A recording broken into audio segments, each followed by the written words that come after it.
이번 영상에서는 클래스와 객체의 나머지 부분에 대해서 배워보도록 하겠습니다. 지금 배울 거는요, 생성자와 인스턴스 속성이라는 건데요. 먼저 뒤에 있는 인스턴스 속성에 대해서 설명을 드릴게요. 인스턴스 속성은 이거 따로따로 이해를 하시면 됩니다. 인스턴스는 곧 객체라고 제가 말씀드렸었죠. 그 다음 속성. 그러니까 객체가 가지는 속성을 인스턴스 속성이라고 합니다. 이 객체가 가지는 속성은요, 이런 거예요. 자, 지금 검술사라는 객체가 체력과 공격력을 각각 100과 10 갖고 있다고 해봅시다. 그럼 이 100과 10은 검술사가 가지고 있는 속성이니까 인스턴스 속성, 맞죠? 그리고 요정도 체력과 공격력을 가지고 있습니다. 왜냐하면 이 캐릭터의 형식에 있기 때문이에요. 그래서 체력은 60, 공격력은 5입니다. 지금 이 체력과 공격력에 들어간 구체적인 값이 검술사랑은 조금 다르죠? 그래서 이러한 값의 변화 때문에 검술사와 요정을 구분지을 수 있는 거겠죠? 도적이라는 캐릭터도요, 체력과 공격력을 가집니다. 도적은 체력이 85고, 그 다음에 공격력은 8이라고 가정을 하면요, 이런 식으로 두 개의 속성을 가지게 됩니다. 자, 근데 지금 이 모든 객체들이 두 개의 속성을 가졌는데요. 이 속성은 사실 클래스에 미리 정의가 되어 있어야 되겠죠. 그래서 공격력은 클래스의 strength라는 속성명, 좀 더 쉽게 말하면 변수인데, 이 속성명으로 정의가 되어 있고, 그 다음에 공격력은 attack underbar damage라는 속성명으로 정의가 되어 있는 겁니다. 자, 그래서 다시 한번 정리를 해보면 클래스에 이미 이 두 개의 속성이 포함되어서 정의가 되었기 때문에 이 클래스를 바탕으로 생성된 이 세부적인 객체들 역시도 이 두 개 속성을 가지는 거죠. 체력, 공격력이라는 속성을 가지게 되는 겁니다. 자, 그리고 검술사의 체력과 요정의 체력은 다르겠죠? 100과 60 다릅니다. 그리고 또 도적의 체력도 다릅니다. 그래서 각각의 객체가 가지는 속성에 접근을 할 때에는요, 요런 형식으로 씁니다. 검술사가 가지고 있는 체력은 swordsman, strength로 접근할 수 있습니다. 그러면 객체 이름, 속성명, 이런 식의 형태가 되는 거죠. 자, 이거를 출력을 하면 100이 저장이 되어 있습니다. 그리고 검술사의 공격력에 접근하고 싶으면요. swordsman. attack underbar damage라고 하면요. 검술사의 공격력이라는 의미라서 10이라는 값에 접근할 수 있어요. 동일한 원리로 요정의 체력에 접근하고 싶으면 fairy. strength. 자, 요정의 공격력은 fairly, attack underbar damage 이런 식으로 객체의 개별적인 속성에 접근할 수 있습니다. 그걸 정리한 게 요거고요. 객체 이름 속성. 근데 요거 어렵지 않으시죠? 메서드도 객체 이름 메서드 이렇게 했잖아요. 그래서 어렵지 않으실 것 같고요. 중요한 거는요. 이 구체적인 속성 값 있죠. 100과 10, 60과 5, 85와 8이라는 이 구체적인 속성은 검술사라는 객체가 생성이 될 때 동시에 포함되어서 생성되어야 되는 값이에요. 그러니까 검술사가 생길 때 체력에는 100, 공격력에는 10을 넣어서 생성해 줘야 된다는 의미고요. 요정이라는 객체를 만들 때에는 생성과 동시에 60과 5를 각각 체력과 공격력에 넣어서 만들어야 된다는 거고, 도적이라는 캐릭터를 만들 때에는 체력에는 85, 공격력에는 8을 넣어서 생성을 해야 됩니다. 근데 이걸 어떻게 자동으로 생성을 할 수 있냐? 이때 필요한 게 바로 생성자입니다. 네, 이 부분 제가 이제 설명을 드렸고요. 생성자가 필요한 이유는 각 객체가 생성될 때 속성의 개별적인 값이 저장되어야 하는 게 필요한데 요거를 자동으로 해주는 게 생성자입니다. 아니, 생성자가 뭐지? 왜 이렇게 어려운 단어가 많이 나오지? 자, 겁먹지 마시고요. 별거 아닙니다. 자, 생성자는요, 요렇게 쓰는데요. 언더바 두 개에 init이라고 하고 또 언더바 두 개 한 다음에 괄호 열고 닫고예요. 그러니까 생성자는 메서드의 한 종류인데 이 메서드의 이름이 요렇게 생긴 겁니다. 언더바 init 언더바 요렇게. 메서드의 이름을 요렇게 지정을 해주면 자동으로 생성자라고 인식을 합니다. 신기하죠? 이 생성자는 객체가 생성될 때 자동으로 실행되는 메서드예요. 우리가 fairy는 캐릭터 이런 식으로 객체를 생성하잖아요. 이 코드가 실행되면 이 캐릭터 안에 정의되어 있는 init이라는 메서드도 동시에 실행이 되는 거예요. 그래서 이게 왜 유용하냐? 객체의 속성을 세팅할 때 굉장히 유용합니다. 여기에다가 객체의 속성을 이렇게 넣어주면 좋거든요. 메서드 이름은 항상 언더바 언더바 init 언더바 언더바이고요. 객체가 생성될 때, 그러니까 fairy는 캐릭터 같은 형식으로 객체를 생성할 때 여기에다가 속성 값을 전달할 수 있어요. 이 캐릭터 안에 괄호 열고 닫고 있죠. 이 괄호 열고 닫고 안에다가 구체적인 값을 넣어줄 수가 있습니다. 여기에 속성 값을 전달하면 자동으로 인스턴스 속성에 전달받은 값을 세팅할 수 있게 우리가 만들어줄 수 있어요. 조금 아직 난해하시죠? 같이 한번 해보겠습니다. 자, 밑으로 내려가서요. 똑같이 캐릭터를 만들어 볼게요. 클래스 캐릭터. 이 캐릭터를 바탕으로 객체가 생성될 거잖아요. 그 객체가 어떤 속성을 갖고 있기를 바라냐면 name, 그러니까 이름이죠, 이름. 그리고 strength, 체력입니다. 그 다음에 attack 언더바 damage라고 해서 공격력. 을 가지는 캐릭터를 만들고 싶은 거예요. 자, 그러면 def 한 다음에 언더바 언더바 init 언더바 언더바 가로 열고 닫고 이렇게 해줍니다. 그 다음에 이 생성자도요, 메서드이기 때문에 반드시 첫 번째에 등장해야 할 매개 변수가 self이고요. 그 다음 속성 name에 저장할 값을 전달받아야 되겠죠. 그리고 strength에 저장할 값도 전달받아야 되고요. 아이고, 어택인데. 네. 어택 언더바 데미지에 저장할 값도 전달을 받아야 합니다. 그래서 그 전달받는 매개 변수가 필요한데요. 매개 변수는 간단하게 name, hpad라고 해볼게요. 자, 그러면 이 생성자 내부에서는 어떤 일이 발생해야 되냐면 인스턴스 속성, 그러니까 객체 속성이 전달받은 구체적인 값을 저장해야 됩니다. 자, 객체의 속성이라고 했어요. 객체의 속성은 객체 이름 점 속성명 이렇게 썼었죠. 자, 그러면 이 메서드 안에서 객체는 무엇으로 전달받습니까? 요 셀프로 전달받죠? 그래서 어떠한 객체가 들어오더라도 이 셀프로 전달을 받을 거기 때문에 객체 이름에는 셀프로 작성을 해주면 됩니다. 그 다음 첫 번째 속성명은 요게 되겠죠? name. 그래서 여기에다가 매개 변수 name으로 전달받은 거를 저장해라 라고 하면은 이 셀프로 들어온 어떠한 객체의 name이라는 속성을 만들고요. 거기에 전달받은 값을 세팅을 합니다. 동일한 원리로 self.strength 이 객체의 strength라는 속성에다가 HP를 저장할 수 있고요. self.attack 언더바 damage라는 속성에 AD라는 구체적인 값을 저장할 수가 있습니다. 그런 다음에 간단하게 안내하는 프린트 하나 해줄까요?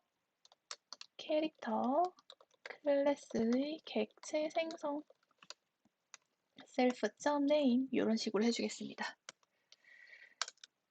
그 다음 공격하는 함수는요. 위에 있는 거 그대로 복사할게요. 요거 있죠? 복사 붙여넣기 하겠습니다. 자, 실행 한번 해보고요. 검술사 만들어 봅시다. 검술사 swordsman 은 캐릭터 이런 식으로 우리는 만들었었잖아요. 일단 기존 방식대로 한번 해봅시다. 에러가 발생을 해요. 자, 어떤 에러가 발생을 하냐면 너가 지금 캐릭터 클래스로 객체를 생성하자마자 실행된 게 init인데 이 init이라는 함수는 3개의 요구되는 위치 인자가 없어. name, HP, AD가 전달받았어야 됐는데 너는 그거를 전달하지 않았어. 라는 타입 에러죠. 그래서 이렇게 생성자에 매개 변수가 있다면 그 매개 변수의 개수만큼 이 안에다가 적어 주어야 됩니다. 그래서 저는 요거를 컨트롤 C, 컨트롤 V를 한 다음에 밑에다가 한번 해볼게요. 첫 번째 네임은 검술사. 자, 체력은요, 100, 공격력은 10이라고 해보겠습니다. 요렇게 하고 한번 실행을 해볼까요? 실행. 그러니까 에러가 발생하지 않고 캐릭터 클래스의 객체가 생성됐다. 그 이름은 검술사. 요렇게 되네요. 자, 여기에서 검술사의 구체적인 정보도 출력을 하면 좋을 것 같은데 그거는 information 메서드를 만들어서 한번 추가를 해보도록 합시다. 자, 그래서 위에 있는 거 컨트롤 C 밑에다가 붙여 넣어 주고요. init 밑에다가 작성을 해볼게요. df information. 자, 이 information도 메서드이기 때문에 자동으로 전달받는 객체가 있겠죠. 그래서 self 해줘야 됩니다. 여기에다가 이제 정보를 출력을 하는 거예요. print. 이 객체의 이름은 self.name에 있죠. 이 객체의 체력은, 자, 체력은 어디에 있죠? self.strength에 있어요. 그 다음, 이 객체의 공격력은 self.attack_damage에 있어요. 그래서 이런 식으로 만들어 준 다음에 실행. swordsman 다시 생성하는 거 여기다가 해보고요. 엔터 치고 swordsman .information 한번 해봅시다. 자, 실행해보면 캐릭터 클래스 객체 생성됐다. 여기까지는 동일하죠. 이거는 생성자 내에서 프린트 되는 거니까. 그 다음 인포메이션이 실행된 결과가 나옵니다. 이름은 검술사고요.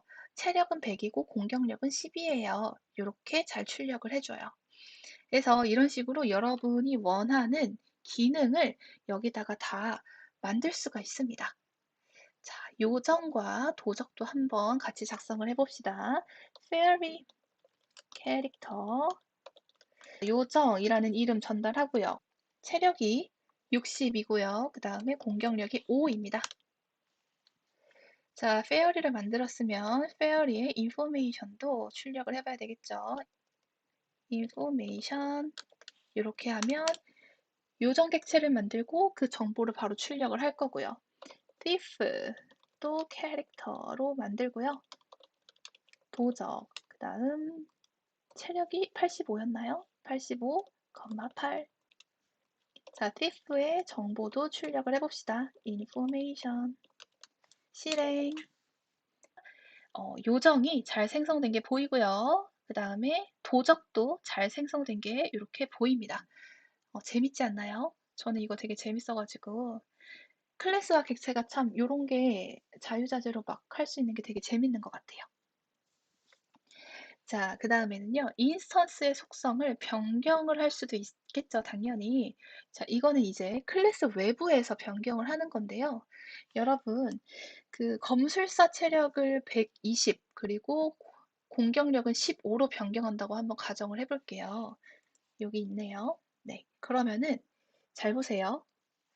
자, 검술사의 체력에 접근을 해야 되는 거잖아요. 그러면은 검술사는 객체 이름이 스월스맨이죠. 스월스맨 한 다음에요. 검술사의 체력이에요. 아까 우리 객체 이름, 점, 속성 이렇게 접근했었잖아요. 그래서 여기도 점을 찍어준 다음에 strength 하면 됩니다. 자, 여기에다가 뭘 저장한다? 120을 저장한다. 공격력은 swordsman의 attack 언더바 데미지가 되겠죠. 여기에다가는 15를 저장한다. 이렇게 됩니다. 자, 그러면 이후에 어떻게 변경이 됐는지 우리가 확인을 해야 되잖아요. 그래서 변경 후 이렇게 해서 안내를 좀 해봅시다. source 맨점 information 하면은 이 검술사의 정보가 쫙 출력이 될 거예요. 조금 더 극적인 대비를 위해서요. 이거를요. 이 인스턴스 속성을 변경하기 전에 추가를 해주고 변경 전이라고 해봅시다. 그러면 여기서는 그냥 지금 그대로의 검술사의 속성들을 출력을 해줄 거고 그 다음 명령어에서 속성을 변경한 다음에 그 다음에 잘 변경됐는지를 우리한테 확인시켜 줄 거 아니에요. 네, 그럼 요거 한번 보도록 합시다. 실행. 변경 전 이름은 그대로인데 체력이 바뀌었죠. 공격력도 이렇게 바뀌었습니다. 그래서 인스턴스의 속성을 이렇게 외부에서 변경할 수도 있다. 요거를 가르쳐 드리고 싶었어요. 네, 그 다음 이제 진짜 재밌는 거 하나 보도록 할게요. 메서드에 매개 변수가 있잖아요. 근데 그 메서드의 매개 변수로 지금까지는 어떤 숫자나 어떤 문자를 전달을 했어요. 근데 여러분, 그 매개 변수에 객체를 전달할 수 있어요. 객체를. 그래서 이 객체를 전달하면은 그 객체의 내부의 속성들 있죠. 그 속성들도 접근을 할 수가 있습니다. 한번 구체적으로 볼게요. 한 캐릭터가 다른 캐릭터를 공격을 하는 거는 우리 이미 가정한 상황입니다. 근데 공격을 했으면 그 공격당한 캐릭터의 체력이 감소돼야 되잖아요. 공격당한 캐릭터가 몇만큼 체력이 감소될 거냐면 공격한 캐릭터의 어택 언더바 데미지 있죠. 공격력. 그만큼 체력이 감소된다고 가정을 해볼게요. 사실 저는 게임을 잘 안 해서 이게 맞는 가정인지는 잘 모르겠어요. 근데 저의 상식 안에서는 만약에 검술사가 10이라는 공격력을 가지고 있으면 다른 캐릭터에게 공격을 했을 때 그 다른 캐릭터의 체력이 10만큼 감소될 것 같거든요. 그래서 제가 생각한 가정은 이렇습니다. 근데 실제 게임에서 그런지는 잘 모르겠네요. 네, 어쨌든 우리는 클래스와 객체만 잘 배우면 되는 거기 때문에 저의 가정을 잘 따라오시면 좋을 것 같습니다. 위에 올라가서요. 클래스를 정의하는 부분 있죠? 이 부분을 컨트롤 C를 해서 붙여 넣어 봅시다. 컨트롤 V. 자, 그런 다음에 우리가 지금 이제 수정을 해야 되는 부분은요. 이 어택이라는 메서드 부분이에요. 자, 우리는 여기를 어떻게 수정을 할 거냐면요. 타겟에 그냥 어떤 상대방 이름만 그 문자만 넣는 게 아니라 여기에다가 객체를 전달할 거예요. 어떤 객체냐면요. 공격 대상입니다. 공격 대상. 그래서 공격 대상 혹은 공격을 받는 그 객체 자체를 전달을 할 거예요. 자, 그래서 이 밑에다가는 안내 출력을 할 건데요. 공격 주체와 대상을 한번 출력을 해봅시다. 예를 들어서 검술사가 요정을 공격합니다. 뭐 이런 식으로요.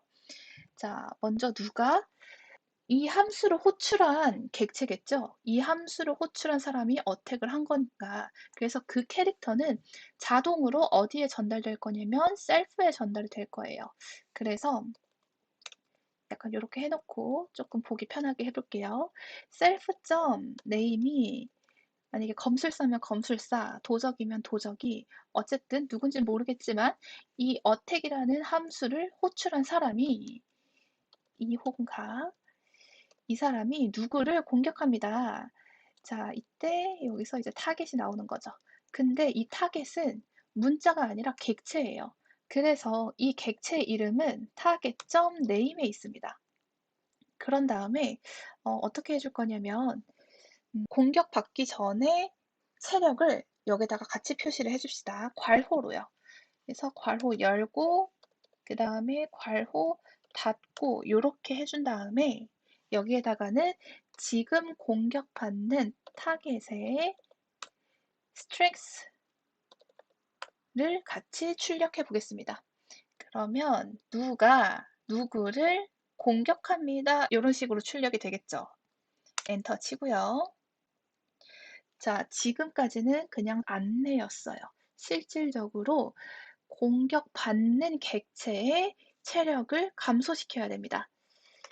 정리를 해보면 공격받는 대상의 체력을요. 뭐만큼 감소시켜야 돼요? 공격력만큼 감소시켜야 돼요. 그렇기 때문에 타겟점 스트렝스를 감소시켜라. 빼라. 뭐만큼?